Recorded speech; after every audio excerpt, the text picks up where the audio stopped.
There's a chapel made of clay on a dusty Texas ranch. But inside, you won't find prayers. You'll find a bowling alley and a gym once used by a man whose voice moved millions. This isn't just any ranch. It's 220 acres of red soil, golden sunsets, and broken dreams slowly stitched back together. And the man? Randy Travis, country music's golden baritone, who fell from grace and disappeared from the spotlight, only to find silence, healing, and redemption behind this very gate. Today, we're stepping into his sanctuary to uncover the house, the fortune, and the forgotten story of a man who had everything and almost lost it all. Before the $1 million ranch, before the Grammys, before he was Randy Travis, there was just Randy Trawick, a skinny boy from Marshville, North Carolina, one of 6 children, raised in a working-class home where his father was a meat cutter and part-time house builder. What happens when a boy grows up surrounded by country music, but also by trouble? By age 8, Randy could strum a guitar. His father built a stage in the backyard, inviting neighbors to listen. At first, it was fun, but as the applause faded, teenage rebellion took its place. He dropped out of high school, stole knives and watches from a store, crashed his brother's car into a cornfield. He was arrested for public drunkenness on his 17th birthday. Was this the end of the story? Not even close. In 1977, a local talent show changed everything. The prize? $100 and a shot at recording a demo. The place? A nightclub called Country City, USA. The twist? It was co-owned by a woman named Lib Hatcher. She saw something no judge, no officer, no classmate ever did. Potential. Randy won the contest. But more than that, he earned a second chance. When he was caught hot-wiring a neighbor's truck, Lib stepped in. Instead of jail, he got probation and a job singing at her club. Lib didn't just manage his shows. She shaped his future. She cleaned up his image, taught him how to command a stage. And slowly, the troubled teen from Marshville became Randy Ray, then Randy Travis. By 1982, he released an independent live album. 4 years later, he signed with Warner Brothers, and then storms of life hit the world like thunder, multi-platinum, chart-topping, timeless. But here's the real question. How does a runaway become a legend? It wasn't just talent. It was timing. It was a second chance. It was a woman who believed in him when no one else did. And it was pain. Real, lived-in pain, channeled through songs that spoke to every broken heart across America. His rise wasn't fast. It was relentless. And every note he sang brought him closer to the ranch, the fortune, and the silence that would come years later. But first, let's visit the place where that silence finally found peace. Ranch in Texas. If you follow the winding roads just outside Santa Fe, you'll find something you wouldn't expect. A 220-acre paradise once owned by a country music legend. But this isn't the kind of ranch you'd picture from old westerns. This is Randy Travis's Texas sanctuary, and it's like stepping into another world. At first glance, it looks like a classic southwestern estate. Adobe walls, dusty paths, and views that stretch for miles. But behind the gates, the main house alone sprawls over 8,750 square feet. Built from sun-dried mud brick, it radiates warmth and authenticity. You walk in through thick wooden doors and are instantly wrapped in the scent of aged timber and desert breeze. The living room greets you with high, beamed ceilings, soft leather couches, and a fireplace that crackles like old vinyl. Step further in, and the kitchen reveals itself. Not just functional, but cinematic. Stainless steel appliances, hand-painted tiles, and a rustic wooden island where meals weren't just cooked, they were remembered. The dining area is intimate, glowing with candlelight reflections off terracotta walls. This is where songs were written, deals were made, prayers were whispered. And then, there's the media room. Not just a screening space, but a quiet sanctuary where Randy sat through silent evenings, reliving old performances, back when his voice could still echo across arenas. But what about the bedrooms? 3 of them, each more personal than the last. The master suite is serene and grounded, windows open to rolling hills. The bathroom? Spa-like but earthy, stone floors, walk-in showers, and natural light pouring in like grace. And outside? The entertainment pavilion opens up to an outdoor pool, not flashy, but inviting. The kind of place where summer afternoons stretch endlessly and the desert sky slowly turns pink. Hidden below? A full storage vault, not for jewelry, but for awards. Because when you've got 7 Grammys, dozens of country music honors, and a lifetime of platinum records, you need more than just a trophy shelf. And that's just the main house. Let's talk about the clay outbuilding. At first glance, it looks like an old mission chapel. But open its wooden doors and you'll find a private bowling alley, a gym, and walls echoing with laughter, sweat, and memories. There's even a snow-melt parking zone, designed specifically for tour buses. Because once upon a time, Randy wasn't just living here. He was returning from sold-out arenas, parking under Texas stars, and resting in the stillness of this very soil. Around the estate, there's more. Horse stables, built not for show but for use. A private shooting range for those quiet afternoons when silence needs breaking.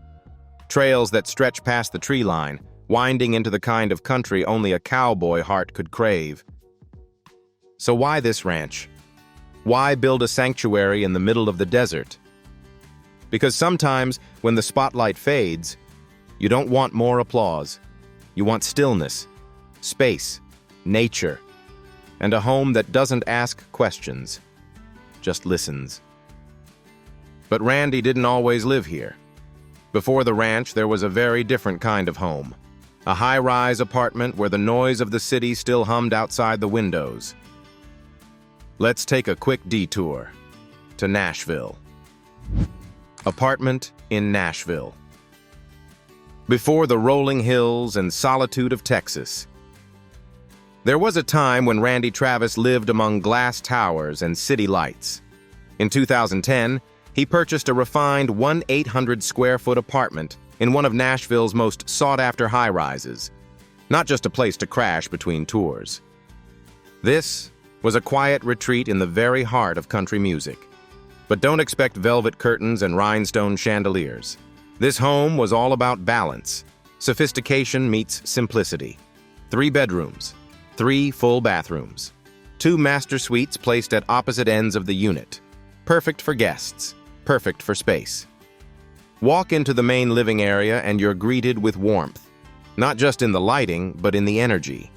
The kind of room where songwriters might gather after a long day in the studio, or where Randy, with a glass of red wine in hand, might stare out the window, watching Music City come alive under neon skies. The library nook, small but deeply personal. Leather-bound books, a guitar in the corner, perhaps even scribbled lyrics on a legal pad, left behind from nights when creativity struck like thunder. The kitchen was another story. Sleek countertops, a sunny breakfast nook perfect for morning coffee and quiet reflection. Here, even the smallest moments felt intimate. And though the space wasn't sprawling like his ranch, it was rich with intention. Carefully arranged, lovingly designed. A place where Randy could breathe in the heartbeat of Nashville while remaining above the chaos. But in 2019, that chapter quietly closed. He sold the apartment for $545,000, a modest gain from the $500,000 he paid nearly a decade earlier. Why?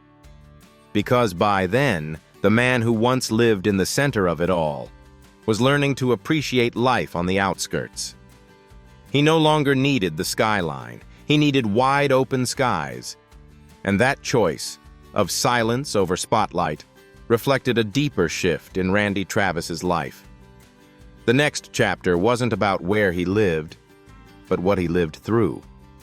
Because what came after wasn't another hit record. It was the fight of his life. When you think of Randy Travis, what's the first sound that comes to mind? Maybe it's that deep baritone. Maybe it's the soft twang of a steel guitar. Or maybe it's the silence between the notes, where the real stories live. After transforming from troubled teen to rising star, Randy's career took off like a Texas storm. It all began in 1986, with one album, Storms of Life, triple platinum. A record that didn't just chart, it carved a new lane for country music. Songs like On the Other Hand and Diggin' Up Bones didn't feel like radio hits. They felt like confessions, like letters sent straight to the hearts of broken lovers, weary dreamers, and late-night truck drivers. Then came Forever and Always in 1987, 5 times platinum, every single hit #1. And Randy? He wasn't just performing. He was defining a generation of country. But the climb didn't stop there. Old 8x10, 1988.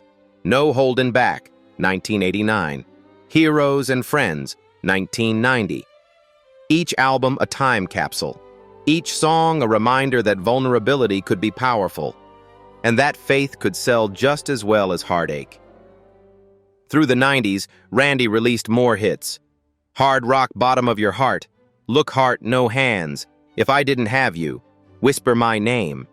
He wasn't chasing trends, he was building legacy. But in 1998, something shifted. He left Warner Brothers for DreamWorks Records. Some wondered if he was fading. Instead, he evolved. By 2000, Randy turned to gospel, not as a career move, but as a calling. Inspirational Journey opened the door. Rise and Shine, 2002, cemented his rebirth. And Three Wooden Crosses? It topped the charts, won awards, and brought grown men to tears. He wasn't just making music anymore. He was ministering through melody. He returned to Warner Brothers in 2008 with Around the Bend, then dropped 2 albums of tributes, Influence Vol. 1 and Vol. 2. Even as the industry changed, digital downloads, auto-tune, younger stars, Randy remained a cornerstone. And his duet with Carrie Underwood in 2009, I Told You So, not only reached #2 on the Billboard Hot Country chart, it gave him his 7th Grammy. By 2016, he joined 29 other legends for Forever Country, a celebration of 50 years of the CMA Awards. But here's the truth. Even as he stood among legends, Randy's voice had begun to fade. Not just metaphorically. In 2013, a massive stroke threatened to take everything. His voice, his movement, his independence. The same voice that once echoed through Grand Ole Opry halls was silenced. But the story doesn't end there. Because Randy Travis wasn't just a voice, he was a fighter. And behind that ranch gate in Texas, a new chapter was being written. One not of fame, but of survival. $12 million. That's Randy Travis's estimated net worth. But where does that number come from? Not from flashy endorsements, not from business empires or reality TV. It comes from songs, raw, honest, unforgettable songs.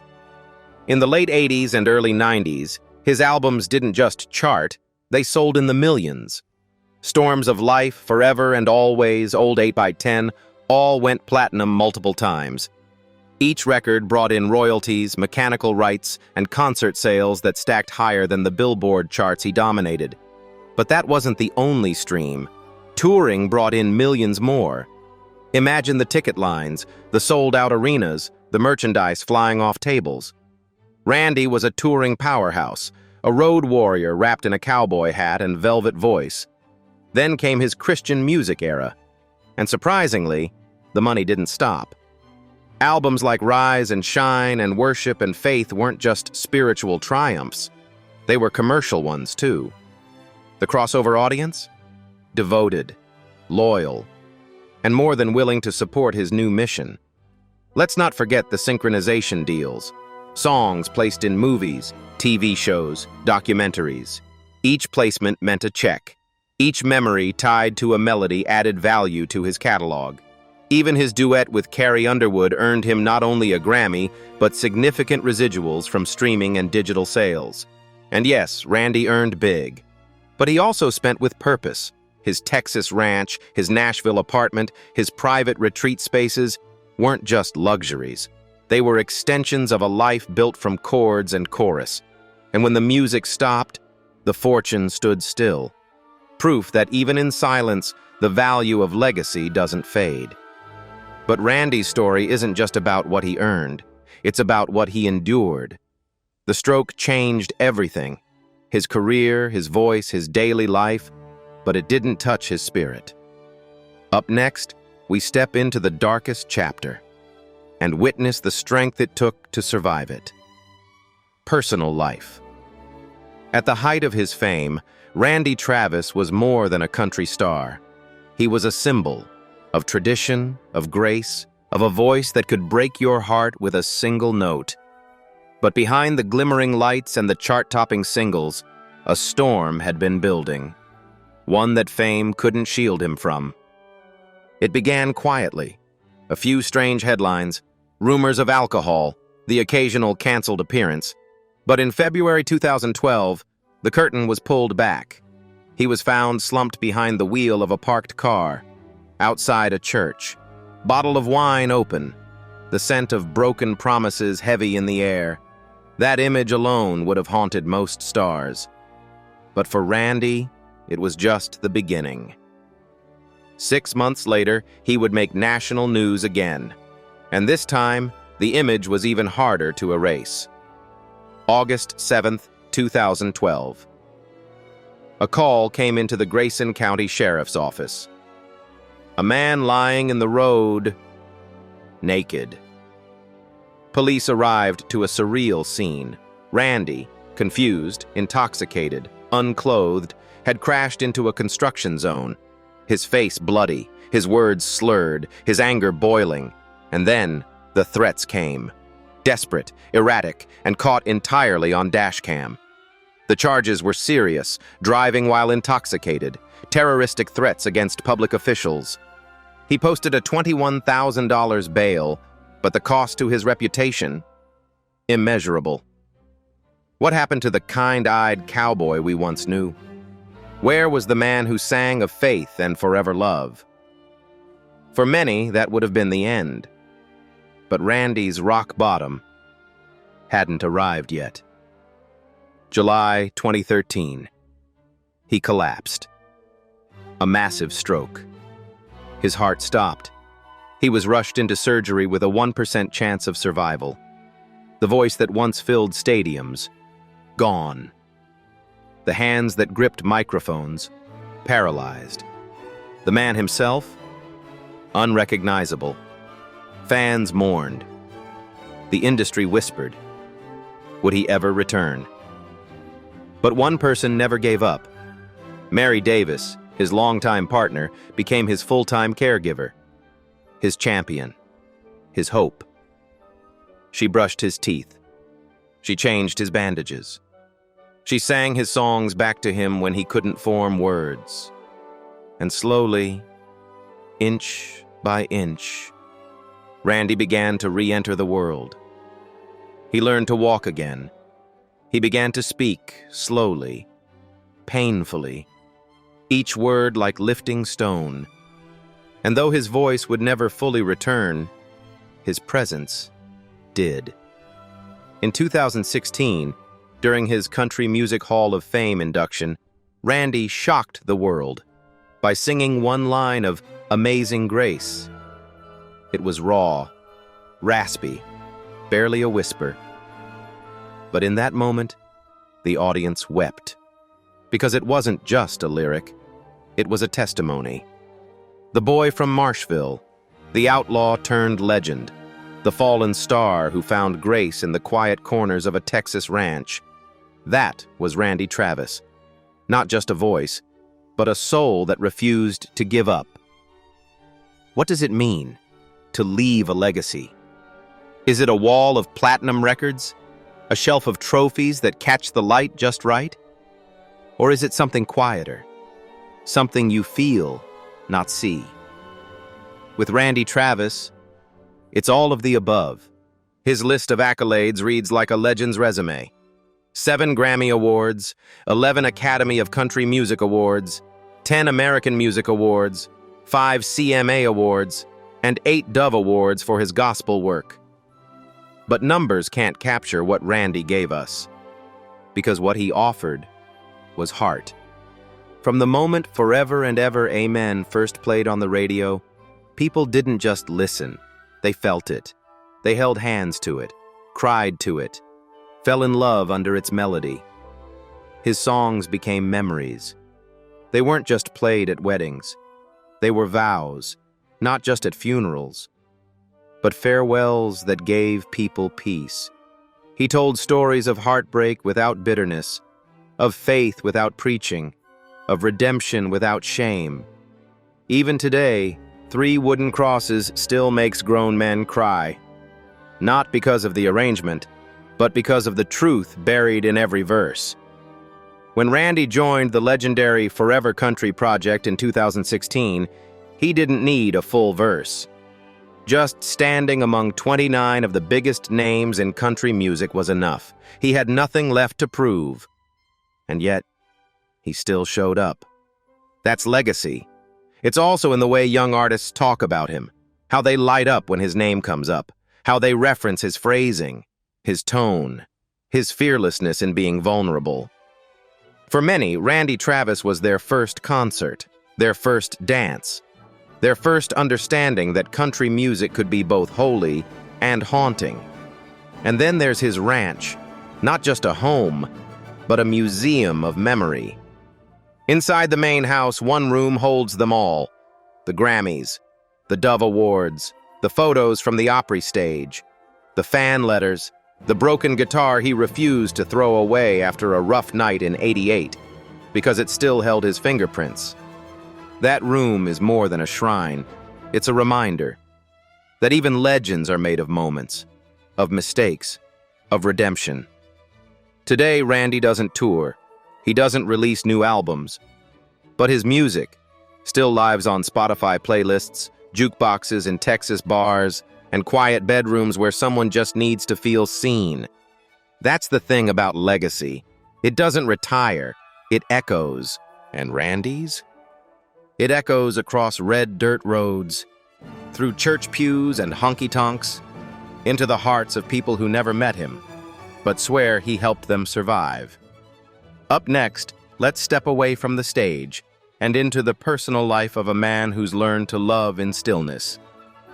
These days, there's no tour bus in the driveway, no rehearsals, no rush. Just the stillness of Texas mornings, the soft whinny of horses in the stables, and the quiet hum of life. Reclaimed. Randy Travis now lives full-time on his beloved ranch with his wife, Mary Davis. But calling her his wife doesn't quite cover it. She's his nurse, his partner, his protector, his voice when his own won't come. Together, they've built a new rhythm. One not filled with concerts and camera flashes, but with morning walks down dirt trails, feeding the horses, sipping coffee on the porch, watching the sun rise over acres of land that whisper, "You made it." Inside the house, Randy still visits his award vault. Not every day, but often enough. Sometimes just to touch the past, to run his fingers across the cold gold of a Grammy, to smile at the photo of a younger version of himself, hat tilted, eyes wide, unaware of what life had in store. His days are gentle. He exercises with a therapist, works on his speech, listens to gospel music while Mary reads next to him. There's no pressure to be the man he once was, because here, in this house, on this land, he is enough. They host friends, Small dinners under the stars, maybe a fire pit, maybe a soft playlist of Merle Haggard and Patsy Cline. Sometimes fans stop by the gate, quiet, respectful, just hoping to glimpse the legend. They rarely get in, but occasionally Mary waves, and in that gesture, in that brief, silent moment, they receive everything they came for. This isn't the comeback people once imagined. It's more important than that. It's a continuation. A man who once lost his voice now speaks through his piece. And if you ever find yourself driving those long Texas roads and you spot a ranch just beyond the hills where the wind moves slow and the clay chapel watches the sky, know this: somewhere beyond those walls, Randy Travis is still singing. Just differently now. Do you remember the first time you heard Randy Travis sing? Was it on a dusty cassette tape in your parents' car? Was it playing low in a diner at 2 a.m.? Or maybe it was at a wedding when Forever and Ever Amen played. And suddenly, two people weren't just dancing, they were promising. Randy Travis didn't just make music, he made moments. He narrated our pain, our faith, our hope. And in the quiet years that followed, he proved something even greater. That even when your voice is taken, your legacy doesn't fade. It becomes louder in the hearts of those who still carry your songs like scripture. His Texas ranch stands not just as real estate, but as a monument to survival, to finding peace after the storm, to rebuilding, not with guitars and Grammys, but with grace. So if this journey moved you, if this story reminded you of resilience, of second chances, of the power of stillness after chaos, then don't let it end here. Leave us a comment below. Tell us your favorite Randy Travis song, or the memory you've tied forever to his voice. And if you haven't yet, hit that subscribe button. Because here, we celebrate more than fame. We celebrate the lives behind the legends, the voices that changed us, even if today they speak in silence.